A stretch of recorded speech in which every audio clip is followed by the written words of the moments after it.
मेहनत कर पड़ता है जी जान से तपना, तभी पूरा होता है एक बढ़िया नौकरी पाने का सपना। आज बात करेंगे ड्रीम जॉब ड्रीम कंपनी में कैसे मिले। 10 पॉइंट दूंगा, 10 पॉइंट स्टेप वाइज दूंगा। मैं Vivek Bindra, founder and CEO बड़ा बिजनेस डॉट कॉम। उससे पहले 3 सिनेरियो समझिएगा। पहला सिनेरियो, जो काम करने में आपको बहुत मजा आता है और आपको अच्छे से करना भी आता है, लेकिन अगर उसके पैसे अच्छे नहीं मिले आपको तो आप जिंदगी भर गरीब रह जाएंगे। दूसरा सिनेरियो लेते हैं, जो काम करना आपको अच्छे से आता है, उसके पैसे भी मिलते हैं, लेकिन आपको प्यार नहीं है उस काम से, आपको मन नहीं करता वो काम करने को, तो आप जिंदगी भर बोर होंगे। और तीसरा सिनेरियो, जिस काम से आपको प्यार तो है, बाजार में उसकी तनख्वाह भी मिलती है, लेकिन आपको करना अच्छे से आता नहीं है, तो फिर आपको नौकरी नहीं, वो तो खाली एक सपना है, वो ड्रीम जॉब नहीं है, खाली ड्रीम है।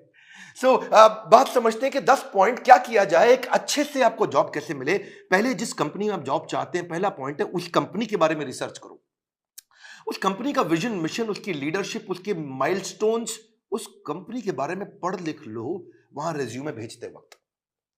नौकरी.com पे बहुत सारी अपॉर्चुनिटीज आपको मिलेंगी, लेकिन पहले कंपनी की वेबसाइट, इंटरव्यू में जाने से पहले उसके सोशल मीडिया, उसका एंगेजमेंट, mouthshut.com, glassdoor.com, उसका लिंक्डइन, उसके सारे गूगल पे सब चीजें, जितना ज्यादा आप इंटरेस्टेड होंगे उतना आपका कैंडिडेचर इंटरेस्टिंग हो जाएगा। जब आप इंटरव्यू में मिलते हैं ना लोगों से, if you are interested in the company, they will see you as interesting for the company. Company research के बाद दूसरा पॉइंट, जॉब डिस्क्रिप्शन को समझिए। जॉब डिस्क्रिप्शन की डिटेल मांगिए। आपका केआरए क्या होगा, केपीआई क्या होगा, आपसे क्या एक्सपेक्ट किया जा रहा है कंपनी में, ये मांग लो। अगर ये समझ में आ जाए कि कंपनी आपसे चाहती क्या है, करवाना क्या चाहती है, जॉब का डिस्क्रिप्शन, आपका केआरए की रिस्पॉन्सिबिलिटी एरिया, आपका केपीआई की परफॉर्मेंस इंडिकेटर, आपसे क्या एक्सपेक्ट किया जा रहा है इस रोल में, अगर वो मिल जाएगा तो पूरा ग्रिप आ जाएगा आपका इंटरव्यू में। तीसरा, अब जो इंटरव्यू लेने वाला है उसकी डिटेल निकालो। एचआर से जब आप बात करेंगे, पूछेगा आपका इंटरव्यू कौन लेंगे, उस इंटरव्यूअर का अगर आपको नाम मिल जाता है तो लिंक्डइन पे उसका प्रोफाइल खोल लीजिए।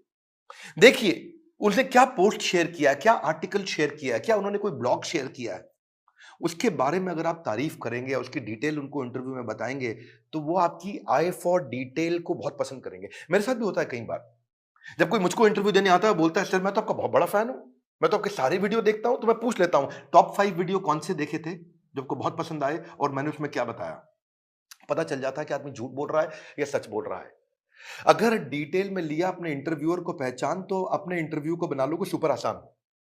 इसको क्या कहते हैं, failing to plan means planning to fail. Plan करके जाइए, इंटरव्यूअर के बारे में पढ़ के जाइए। अब्राहम लिंकन भी बोला करते थे ना कि अगर मुझे पेड़ काटना हो, मेरे पास 8 घंटे हों, तो 6 घंटे तो मैं केवल धार लगाऊंगा, 2 घंटे में पेड़ काट दूंगा। 6 घंटे धार क्या लगाऊंगा, मतलब क्या, इतनी तैयारी कर लूंगा कि 2 घंटे में पेड़ अपने आप कट जाएगा। आसान है, लेकिन थोड़ा इसको समझ के जाओ। इंटरव्यूअर क्या क्वेश्चन पूछ सकता है आपसे, कि अपने बारे में बताओ, पूछेगा आपसे पॉपुलर क्वेश्चन, क्या आपको क्यों हायर करें, आपकी स्ट्रेंथ्स क्या है, आपकी लीडरशिप स्किल्स के बारे में बताइए, आपके पास एक्सपीरियंस नहीं है, आपको क्यों हायर करें। इस तरह अगर आप अपनी तैयारी करके जाएंगे, मजा आएगा। चौथा पॉइंट, एम्प्लॉयर सेंट्रिक रहिएगा। इस चौथे पॉइंट में ध्यान रखना, इंटरव्यूअर आपकी मानसिकता को जरूर चेक करता है। अपने आंसर्स को ऐसे कस्टमाइज करिए, आप आत्म प्रेरित, सेल्फ मोटिवेटेड दिखने चाहिए। एक एम्प्लॉय मानसिकता का होता है, इंट्राप्रेन्योर मानसिकता का होता है। हमारे एवरीथिंग अबाउट एंटरप्रेन्योरशिप कोर्स में हम इंट्राप्रेन्योर की बहुत बात करते हैं। एम्प्लॉय वो जो नौकरी करता है, इंट्राप्रेन्योर वो क्यों करता तो नौकरी है, पर उसका बिहेवियर ओनर जैसा होता है। वो प्रॉब्लम पे फोकस करेगा, एम्प्लॉय इंट्राप्रेन्योर एक्शंस पे फोकस करेगा। वो बोलेगा फैमिली इज माय फैमिली, ये कहता है कि नहीं नहीं, organisation is also my family. वो उसको परिवार की तरह देखता है। वो हार्डवर्क करता है, ये स्मार्ट वर्क करता है। वो कंज्यूमर होता है, ये कंट्रीब्यूटर होता है। एंटरप्रेन्योर आते ही सोचता है मैं ऐसा क्या कर लूं कंपनी में। वो पुश स्टार्ट है, उसको धक्का मारोगे तो काम चालू करेगा। ये सेल्फ स्टार्ट है, अपने आप काम करता है। वो टाइम वेस्ट करता है, ये टास्क वेस्ट करता है। एम्प्लॉय क्या करता है, सुबह 9 से 5, 9 बजे आएगा, 5 बजे निकल जाएगा। ये क्या कहता है, जब तक काम खत्म नहीं होगा तब तक बैठूंगा। काम जल्दी खत्म करने की कोशिश करता है। ये समय के हिसाब से नहीं, काम के हिसाब से काम करता है। इसलिए employ gets paid for the time he spends, intrapreneur gets paid for the value he creates, है ना। तो ये इसको क्या चाहिए, sick leave, casual leave, earn leave, वो leave he doesn't want to leave.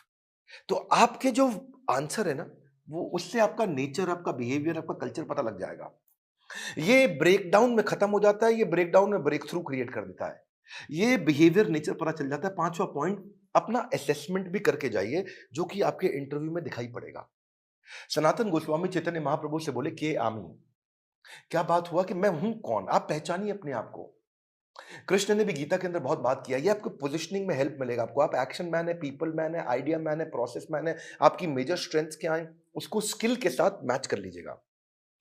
देखिएगा कि जो जॉब डिस्क्रिप्शन है ना, जो मैंने पीछे बताया था आपको, उसमें देखिए कि कंपनी का गोल क्या है, इस जॉब से कौन सा गोल अचीव करने वाले हैं, कंपनी में क्या प्रॉब्लम्स थी जो इस जॉब से वो सॉल्व कराने वाले हैं। और जब आप जाएंगे तो अपने हार्ड स्किल और सॉफ्ट स्किल को जरूर समझ के जाइएगा। ये छठा पॉइंट है। हार्ड स्किल कौन से होते हैं? ये वो स्किल होते हैं जो बेसिकली आप क्वांटिफाई कर सकते हैं, जैसे कि फॉरेन लैंग्वेज हो गया, डिग्री हो गया, सर्टिफिकेट हो गया, मशीन ऑपरेशन हो गया, आपका किसी प्रकार का कोई भी data mining, accounting, programming, software testing, ये सब हार्ड स्किल होते हैं। जिसमें कला आती है। जैसे फाइनेंस के अंदर बजटिंग, बिजनेस प्लानिंग होता है या प्रोडक्ट डेवलपमेंट होता है। लेकिन सॉफ्ट स्किल कौन से? बातचीत कैसे करते हो, आपका टीम वर्क कैसा है, आप डिसीजन ले पाते हो नहीं, लीडरशिप है कि नहीं, मोटिवेटेड रहते हो कि नहीं, सुनते हो ध्यान से कि नहीं, पीपल स्किल है कि नहीं, इंटरपर्सनल फ्लेक्सिबिलिटी, टाइम मैनेजमेंट, ये सारे सॉफ्ट स्किल है। उस तरफ हार्ड स्किल है। तो पहले से ही चेक करके जाइए, क्योंकि आपका see he who speaks without attentive ear is mute. क्या मतलब हुआ? जो बिना सुने बोलता रहता है, बोलता रहता है, जो बिना सुने बोलता रहता है, वो सबसे बड़ा गूंगा होता है। उसके बोलने का कोई फायदा नहीं है। इसलिए आपकी कम्युनिकेशन में सुनिए ध्यान से कि वो क्या डिमांड है आपसे। इफेक्टिव कम्युनिकेशन में 20% is only what you know, 80% is how do you feel about what you know. कैसे आप उसे कम्युनिकेट करते हैं। सीधे बैठिए, हमेशा स्माइल मेंटेन करिए। ऐसा करके आराम से रिलैक्स होकर के बैठने वाला तो जमेगा नहीं ना। कॉन्फिडेंट और इंफॉर्मेटिव लगते हैं जब आप अच्छा कम्युनिकेशन और सॉफ्ट स्किल मैनेज कर पाते हैं। सातवां है, अब मौका ढूंढिए कि आप भी कोई ऐसा क्वेश्चन करें जिस क्वेश्चन से इंटरव्यूअर को लगे यार ये आदमी बुद्धिमान है। एक बात बताऊं आपको कि knowledge is having the right answer, but intelligence is asking the right question. ज्ञानी व्यक्ति के पास उत्तर होता है, पर बुद्धिमान व्यक्ति के पास प्रश्न होता है।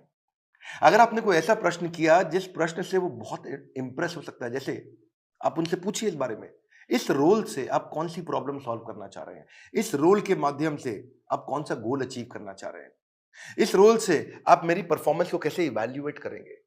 कितना पावरफुल आप प्रश्न पूछते हैं, यह भी सामने वाले को इन्फ्लुएंस करता है। आठवां, सैलरी नेगोशिएशन की बात आए तो बहुत जोर मत डालिएगा। अनरियलिस्टिक सैलरी हाइक से सामने वाला समझ जाता है ये केवल पैसे के लिए नौकरी करने आया है, ये वैल्यू नहीं क्रिएट कर पाएगा। इसलिए वैल्यू क्रिएशन पे फोकस करिए, वैल्यूएबल अपने आप आएगा। मैं इसमें आपको हमारे जो दूसरे डायरेक्टर हैं संजय कथोरिया जी, इनका आपको 2015-16 का एक्सपीरियंस शेयर करता हूं। एक बार ये श्रीलंका में एक कंपनी के चेयरमैन के पास इंटरव्यू देने गए और कंपनी के चेयरमैन ने एक ही बात पे इनकी मर्जी की सैलरी दे दी। और वो क्या बात थी? जब उन्होंने पूछा क्या सैलरी लोगे, तो ये कहते हैं I believe in creating value and then sharing value. क्या मतलब हुआ इसका? कि मैं पहले 100 दिन आपके लिए वैल्यू क्रिएट करूंगा, अगर वैल्यू क्रिएट हो गई बढ़िया, तो उसके बाद आप उस वैल्यू को शेयर कर देना मेरे साथ, तब आप तनख्वाह मेरे हिसाब से दे देना। अभी आपको जो समझ में आता हो आप दे सकते हो मुझे, लेकिन मैं वो काम करके दिखाऊंगा, वो वैल्यू क्रिएट करूंगा, तब मैं वैल्यूएबल डिमांड करूंगा। Create value then share value. ये बात सामने वाला इतना इंप्रेस हुआ, बोला कोई बात नहीं, 100 दिन की बात की है, आज ही बता दो क्या तनख्वाह लोगे। जब आप वैल्यू क्रिएट करने पे फोकस करते हो, पहले कहते हो मैं वैल्यू क्रिएट करूंगा, बाद में अपना शेयर लूंगा, इससे सामने वाले को आप पे बहुत कॉन्फिडेंस आ जाता है। सैलरी नेगोशिएशन पे बहुत फोकस मत करिए, मेन मुद्दा समझिए, वैल्यू क्रिएशन पे फोकस करिए। सैलरी नेगोशिएशन अपने आप हो जाएगी जब वैल्यू क्रिएशन का सामने कॉन्फिडेंस आ जाएगा कि आप करके क्या दिखा सकते हैं जॉब में। 9वां पॉइंट, अपने रेज्यूमे पे ध्यान दीजिएगा। ये हालांकि मैं थोड़ा पहले भी बता सकता था 9वां पॉइंट, पर ध्यान रखिए अपने लाइवली और एक्शन ओरिएंटेड वर्ड लिखिए। रेज्यूमे लंबा मत बनाइए, 6 पेज, 8 पेज, 10 पेज का, क्योंकि जो रिक्रूटर होता है या जो इंटरव्यूअर होता है वो उसके पास ज्यादा समय नहीं है देखने के लिए। बुलेट पॉइंट्स में लिखिए ताकि मैक्सिमम चीजें कैप्चर हो जाएं कम समय में। सीक्वेंस के अपना एक्सपीरियंस लिखिए, और अगर एक्सपीरियंस ज्यादा नहीं है तो कोई बात नहीं, आपने आज तक जो भी कहीं पे थोड़ा बहुत इंटर्नशिप भी किया है तो वो भी डालिए। एक कवर लेटर अगर आप बना सको ना तो वो गेम चेंजर होता है अपनी एग्जैक्ट पोजिशनिंग के लिए, कि आपके पास स्किल है और कंपनी को ये जरूरत है, तो कंपनी की जरूरत और आपके स्किल कैसे मैरी कर सकते हैं आपस में, कैसे मैरिज होगी। तो एक छोटा सा कवर लेटर आधे पेज का 8-10 लाइन का बना सकें अगर आप तो। रेज्यूमे ऐसा होना चाहिए कि सामने वाले को 20 सेकंड में सारी बात समझ में आ जाए। उसको ध्यान से बार-बार देखो ऐसा कि क्या 20 सेकंड में समझ में आ रहा है पूरा रेज्यूमे? रेज्यूमे में बहुत डिटेल लिखने में सफलता नहीं है, किसी के पास टाइम नहीं है आज डिटेल में पढ़ने के लिए। पर रेज्यूमे के अंदर जो हायरिंग मैनेजर है, एक सर्वे बताता है वो 6 सेकंड में डिसाइड करता है इसको बुलाऊं कि नहीं बुलाऊं। तो बड़ा इंपॉर्टेंट है, बहुत ज्यादा एग्जैजरेट ना करें नहीं तो पर्दा फाश हो जाता है बाद में। बोल्ड और क्लियर और इंपॉर्टेंट अचीवमेंट को साफ साफ तरीके से बता सकें। उसी के अंदर एक रेफरेंस लिस्ट भी डाल दें जो आपकी integrity, work, decision making, punctuality, flexibility के बारे में कोई रेफरेंस पुरानी कंपनी के या कोई बड़े लोग ऐसे हैं जो आपके बारे में कहने को तैयार हो तो नीचे लिख भी दीजिए कि ये आपको आपके बारे में ये रेफरेंस, मतलब किसी और व्यक्ति, कोई और व्यक्ति भी आपकी तारीफ करने को तैयार है तो उसका नाम, उसकी डेजिग्नेशन, उसका फोन नंबर लिख दीजिए। इससे भी कॉन्फिडेंस आता है। और फिर भी अगर इंटरव्यू में आप जा ही नहीं पा रहे, आपको इंटरव्यू मिल नहीं रहे हैं, तो हो सकता है कि आप अच्छी जॉब साइट्स पे नहीं हो।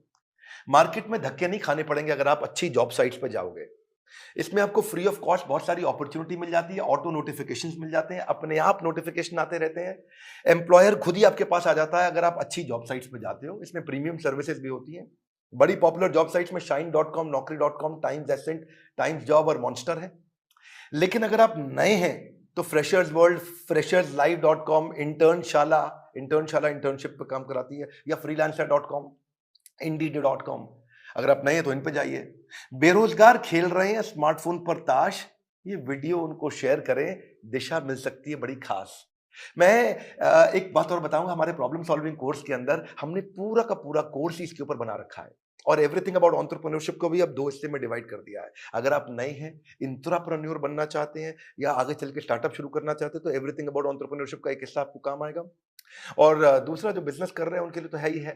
मैं फिर से आपको रिक्वेस्ट करूंगा कि बेरोजगार खेल रहे हैं स्मार्टफोन पर लूडो और ताश, हाँ, वीडियो शेयर करो उनको, तो दिशा मिल सकती है बड़ी खास। ताश से बात नहीं बनेगी, इस खास दिशा से बात बनेगी। अगर आप नए आए हैं सब्सक्राइब जरूर करिएगा, लाइक करके उत्साह बढ़ाइए, बोर्ड लाइन नंबर पे फोन करिए, चेक करिए कि कैसे एवरीथिंग अबाउट एंटरप्रेन्योरशिप जिंदगी भर के लिए आपको एक बड़ी दिशा दे सकता है, आपको एक इंट्राप्रेन्योर बना सकता है।